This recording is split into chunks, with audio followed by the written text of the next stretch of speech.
വാഗമണിൽ ഒരു one day trip പോയതാണ്. പക്ഷെ അവിടുത്തെ ക്ലൈമറ്റ് കണ്ടപ്പോഴത്തേക്ക് എന്നാ ഒരു ദിവസം കൂടി സ്റ്റേ ചെയ്യാന്ന് കരുതി. അങ്ങനെ സ്റ്റേ ചെയ്യാൻ വന്ന റിസോർട്ടാണ് ഈ കാണുന്നത് കേട്ടോ. അതിമനോഹരമായ റിസോർട്ട്.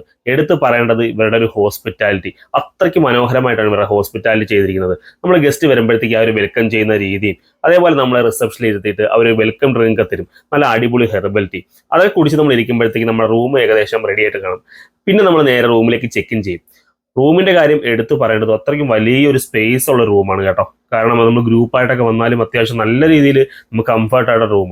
ഇത് കാണുന്ന നമ്മൾ റൂമിൽ നിന്നും ബാൽക്കണിയിലേക്ക് നോക്കുമ്പോൾ കാണുന്ന വ്യൂ ആണ് കേട്ടോ. നല്ല തേയിലത്തോട്ടങ്ങളും നല്ല അടിപൊളി ഒരു വ്യൂ. ഇതിന്റെ കൂടെ തന്നെ ഇവർ നമ്മുടെ കുട്ടികൾക്ക് വേണ്ടിയിട്ട് ഒരു പാർക്കൊക്കെ സെറ്റ് ചെയ്തിട്ടുണ്ട്. ഇതിന്റെ തൊട്ടടുത്തായി വലിയൊരു സ്വിമ്മിംഗ് പൂളും. ഈ സ്വിമ്മിംഗ് പൂളിൽ നിന്ന് കാണുന്ന ഒരു വ്യൂ ഉണ്ട് തേയിലത്തോട്ടങ്ങളുടെ. അത് ഒരു രക്ഷയില്ല കേട്ടോ. വൈകുന്നേരം ആകുമ്പോഴത്തേക്കും നമ്മുടെ മഞ്ഞിങ് വരും. മഞ്ഞ് വരുമ്പോഴത്തേക്കും ഒരു ക്യാമ്പ് ഫയറും അതുപോലെ DJ ഒക്കെ സെറ്റ് ചെയ്തിട്ടുണ്ട്. അതൊക്കെ നമ്മൾ ടൈം സ്പെൻഡ് ചെയ്യാൻ പറ്റിയ നല്ല അടിപൊളി ഒരു വൈബ് തന്നെയാണ് കേട്ടോ. ഈ കാണുന്ന വ്യൂ രാവിലെ 8 മണിക്കുള്ള ഒരു വ്യൂ ആണ്. അതിനുശേഷം നേരെ ഞങ്ങൾ ബ്രേക്ക്ഫാസ്റ്റ് കഴിക്കാൻ പോയി. ബ്രേക്ക്ഫാസ്റ്റിന് എടുത്ത് പറയേണ്ട കാര്യം ഒരു രക്ഷയില്ല. ഫുഡ് അടിപൊളി ഫുഡാണ് കേട്ടോ. ഈ ഗ്യാസിന്റെ ഈ ക്ഷാമ സമയത്തും ഇവർ നമുക്ക് വേണ്ടി നല്ല രീതിയിൽ ഫുഡും കാര്യങ്ങളൊക്കെ ചെയ്തു തന്നിട്ടുണ്ടായിരുന്നേ. അത്രയ്ക്ക് നല്ല ഫുഡാണ് കേട്ടോ.